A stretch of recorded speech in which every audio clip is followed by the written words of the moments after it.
Every person has a moment when they look around and think, there's got to be more than this, more to life, more to give, more to become. That's the seed of change, but most people bury that seed with distractions, comfort, or the illusion that there's always more time. That's the trap of average, the trap of just enough, the trap of tolerating less than you're capable of. You don't grow just because time passes. You grow when you raise the standard. The real breakthrough happens when you finally say, I'm tired of settling. That's the day you start to separate yourself from the crowd, not because you're better, but because you're no longer willing to live beneath your own potential. You decide to stop negotiating with mediocrity. That's the beginning of growth. You can always trace the beginning of a transformation back to a decision to stop tolerating certain behaviors, certain people, certain habits. The moment you raise the bar on yourself, the world starts to respond. When you stop saying it's fine and start saying it's not enough, you wake up your own potential.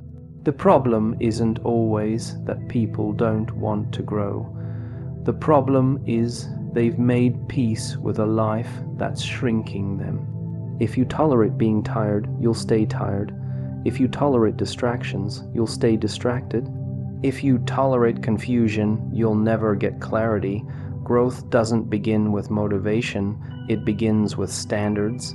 It begins with a decision that says, this isn't who I am anymore. And that decision, that's when the gears start turning in your favor. There's something powerful about what you allow. You teach your mind what's acceptable. Every time you ignore your gut, you're saying, this is okay. Every time you stay quiet when you should speak, you're saying, this is what I tolerate. Life is always watching what you permit, and it gives you more of it. Raise your standard, and the people around you shift. Raise your standard, and your finances start reflecting that decision. Raise your standard, and suddenly the old version of you starts to feel uncomfortable. What happens next is subtle, but it's everything. You start catching yourself in moments where you used to settle. You say no quicker. You walk away faster. You invest more deliberately. You listen more closely. You stop hoping and start choosing. You stop waiting for the right time and realize the right time is created, not found. There is no elevator to growth, but there is a lever, and it's called decision. When you flip it, everything starts moving.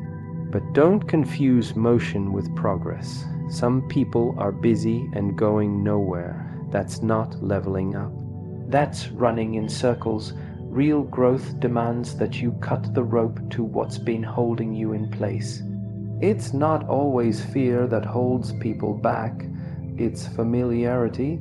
They'd rather stay in what's known than stretch into something uncertain. But nothing grows in a room that's too comfortable. You don't get stronger by staying in safe places. You get stronger by stepping into something slightly above your current level, and you know what that feels like. It's uncomfortable. It's inconvenient. It's not always fun, but that's where you learn the most. You learn how strong you are. You learn what needs work. You learn what you've been tolerating that was never meant to stay, and that moment of truth. That's what levels you up. No one hands you growth. No one delivers transformation to your doorstep. You decide, you look around and say, enough of this. That's the power move. You decide to stop lowering your dreams to fit your current life and start raising your life to meet your highest vision. That's the shift. That's where the real speed comes from. If you want to grow fast, stop tolerating slow. If you want to think big, stop entertaining small. If you want to live bold, stop accepting fear as your advisor. The quality of your life is always rising or falling to the level of what you permit. If you raise the standard, you raise the results. The growth doesn't wait, it responds. It watches for the signal that says, "I'm ready." That signal isn't a vision board or a journal entry. It's a decision followed by discipline. Growth is not passive. It's not automatic. It's deliberate. It's built by refusing to keep saying yes to things that no longer reflect who you've decided to become. Everyone wants a better future. A future with more freedom, more income, more options, more peace. But here's the reality. Your future doesn't respond to what you wish for. It responds to what you work for. It doesn't care about your intentions. It responds to your discipline. And that's the part most people avoid. They want the reward, but they don't want the regimen. They want the breakthrough, but they skip the basics. But the truth is simple. If you want to move from where you are to where you want to be, you need a bridge. And that bridge is discipline. Discipline is doing what needs to be done, even when you don't feel like doing it. It's waking up and showing up, even when there's no applause. It's consistency over convenience. The world teaches you to chase motivation, but motivation fades. Discipline remains. Motivation is a feeling, discipline is a decision, and decisions build futures because every disciplined act is a deposit into your destiny. Every time you choose discipline over distraction, you build momentum. Every time you act in alignment with your highest values, even when it's hard, you shape a future that matches your vision. People think success is about talent, but talent without discipline becomes wasted potential. People think success is about timing, but time without preparation is just a missed opportunity. What actually creates progress is how often you can stick to the simple things that move you forward. Reading every day, planning every day, practicing every day, getting better at what you do by doing it when no one is watching. That's the grind that separates the dreamers from the doers. You don't build a better life in a week. You build it in hours and habits repeated consistently. That's how the bridge forms, brick by brick, day by day. Every small act of discipline becomes a stepping stone to a life you can be proud of. If you want to grow fast, you must learn to commit deeply. Commitment isn't about excitement, it's about endurance. How long can you keep doing the right thing before it rewards you? That's the test of discipline. Can you work in silence? Can you grind without recognition? Can you push without praise? Most people stop because they don't see results fast enough, but discipline doesn't care how long it takes. It just asks one thing: will you show up again? Will you write when no one's reading? Will you study when it feels like nothing is changing? Will you train when your body says rest? That's where the future is formed, not in the noise, but in the quiet repetitions that build your character and sharpen your edge. Success is not an event, it's a lifestyle, and that lifestyle is created by your routines. If you want a strong future, you need strong mornings. If you want clarity, you need order. If you want progress, you need consistency.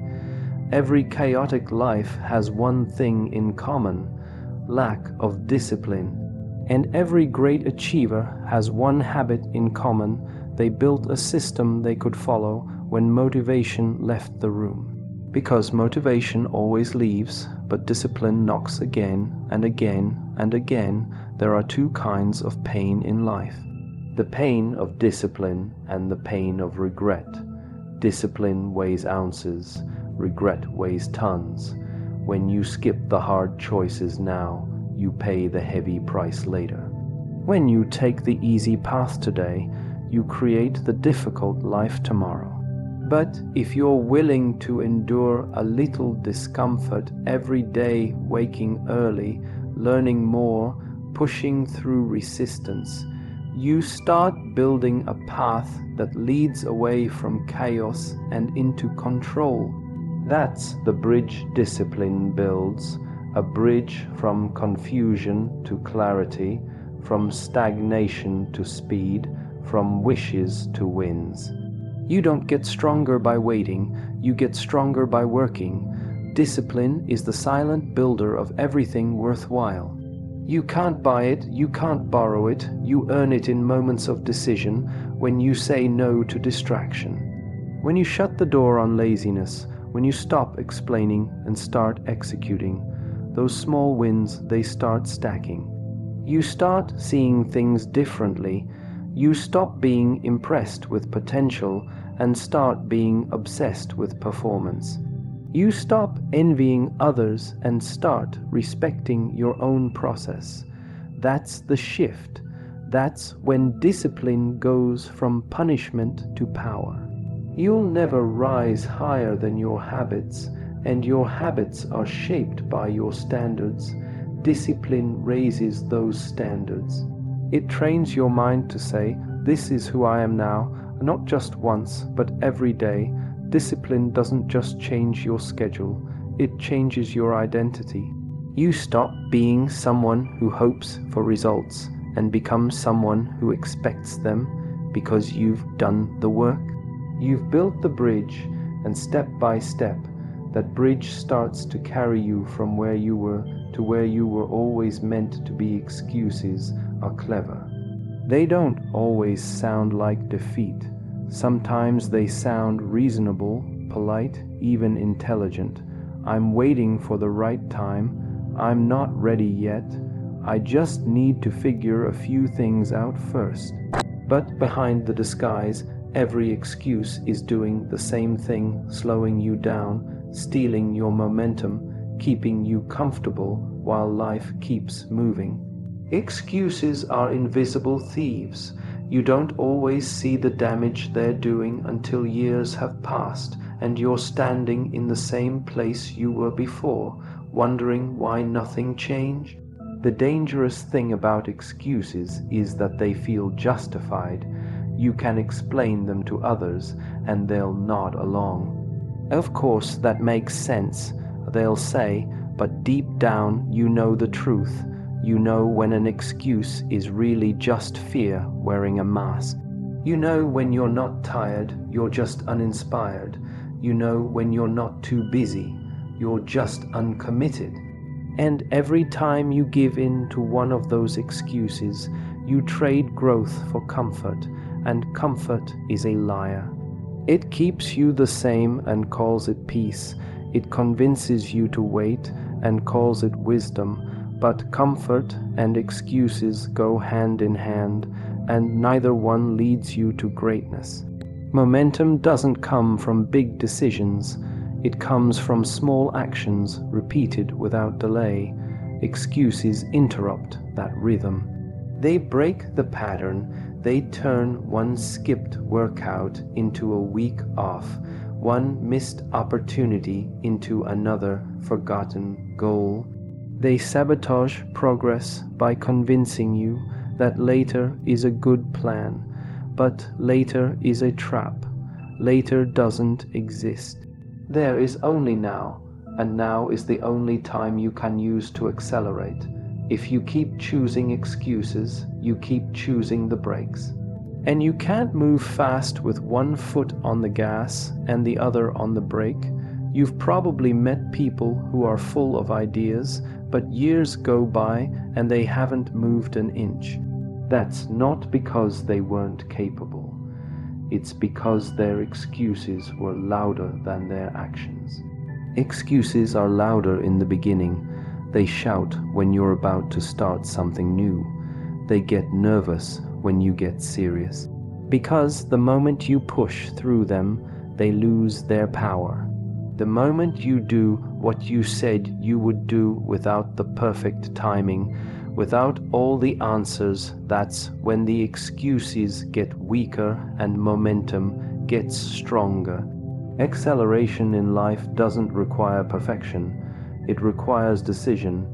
It requires saying, I'm going to move even if it's messy, even if it's awkward, even if it's uncomfortable. Excuses wait for everything to be ideal, but the achievers in life, they start where they are. They use what they have. They act before they're ready. That's the difference. Not talent, not connections, not luck, just execution without excuse. Because when you remove excuses, what's left is progress. One of the greatest illusions in life is that you're stuck. Most of the time, you're not stuck. You're just making too many excuses. You're explaining your limitations instead of challenging them. You're waiting for motivation instead of creating it through movement. The truth is, most people don't need more time, they need fewer excuses. The time is already there. The path is already available. But the longer you defend your limitations, the longer you live within them. Excuses often come disguised as logic. It's not the right market. The economy is unstable. I need more experience. These are the adult versions of the dog ate my homework. You may not say them out loud, but your actions reveal them. Procrastination is an excuse in action. Indecision is an excuse in disguise. You can call them whatever you want, but if they slow you down, they're costing you more than you know. They're not just costing you time, they're costing you confidence. Every time you say no to action, you say yes to doubt. And doubt grows quickly when it's fed with excuses. If you want to accelerate, you must become allergic to excuses. The moment you hear one trying to form in your mind, cut it off, replace it with a reason to move, replace it with a sense of urgency, replace it with a reminder of your goals, your family, your vision, your future. That's the real reason you started. That's the fuel that drives real speed. Excuses won't remind you of that, but commitment will. Progress rewards clarity and speed. The faster you act, the clearer things become. The longer you wait, the more confused you feel. Speed isn't about rushing, it's about removing what slows you down. And excuses are the heaviest weight you carry on the road to success. They make small things feel big. They make simple decisions feel complex. They turn doors into walls. But once you decide you're no longer available for delay, you begin to move with a different energy. You stop explaining why you can't and start executing because you must.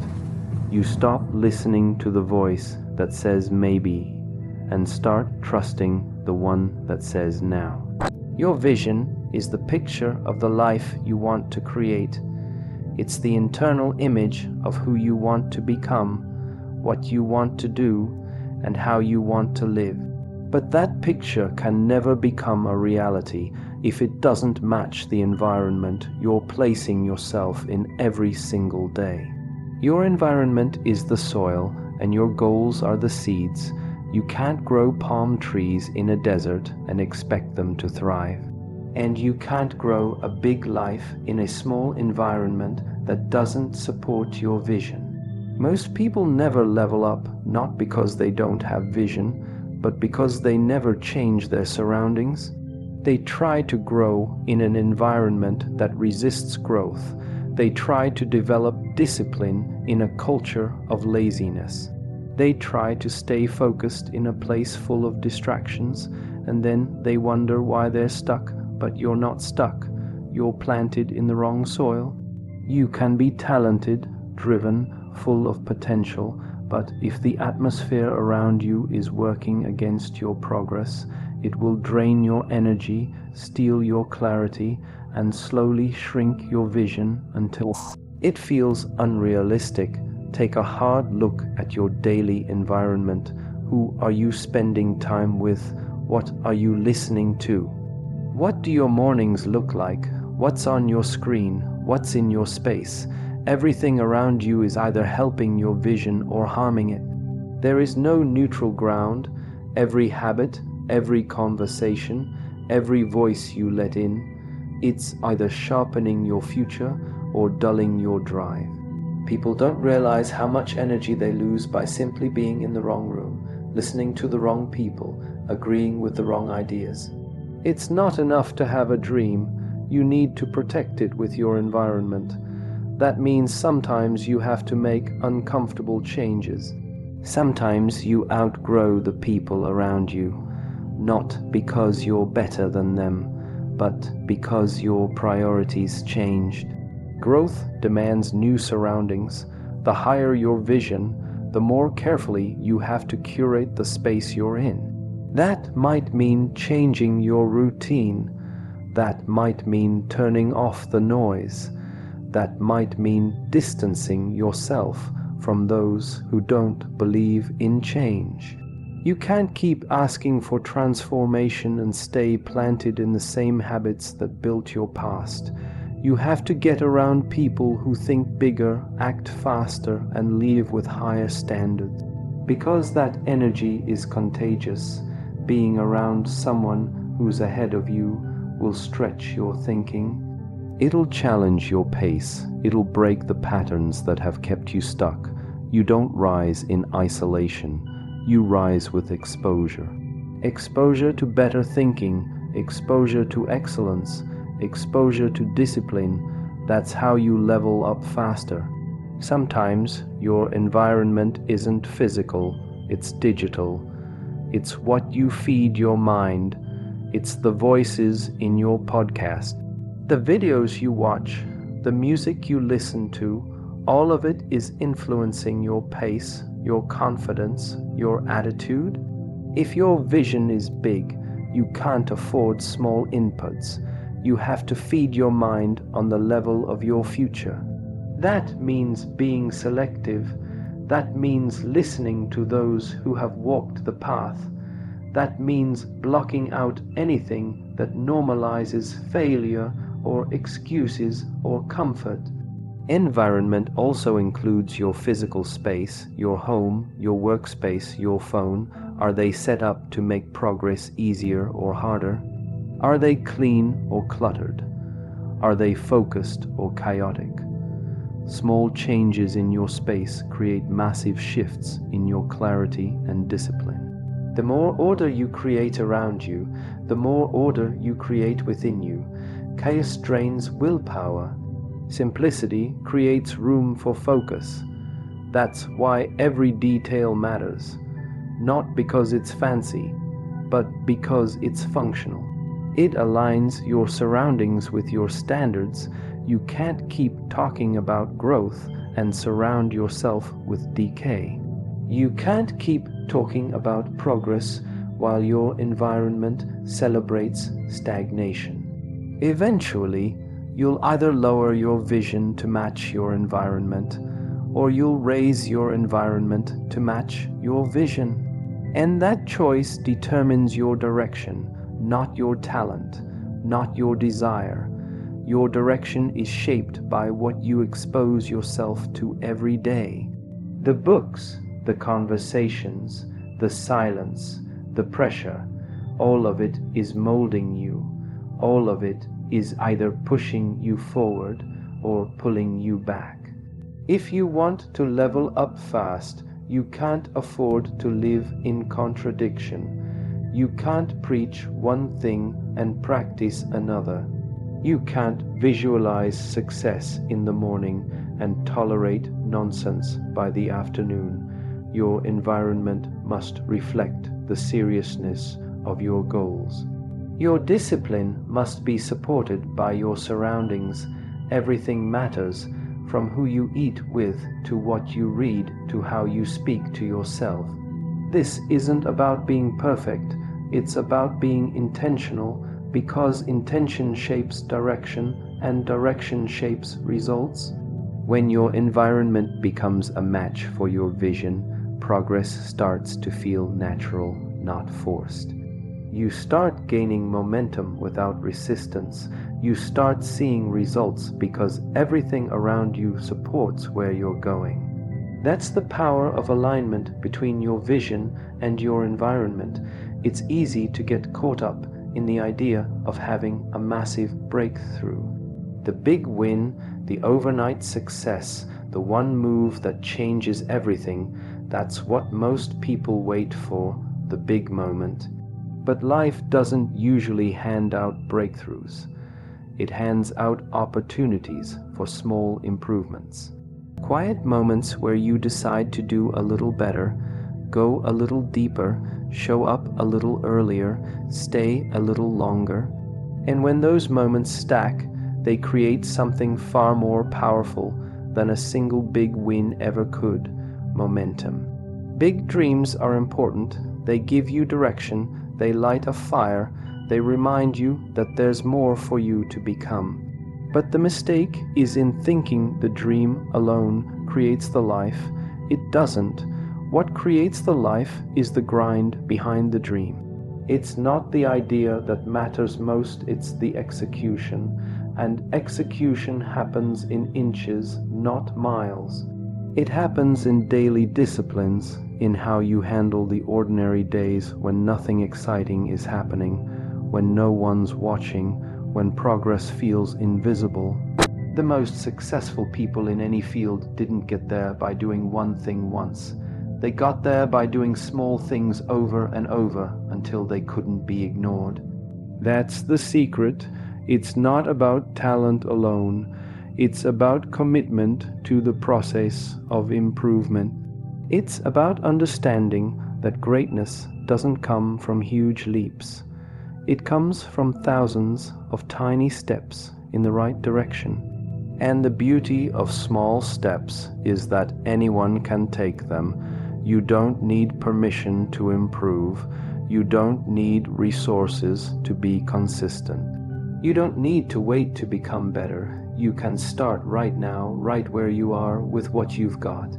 People lose momentum when they look too far ahead. They get overwhelmed by how far they still have to go.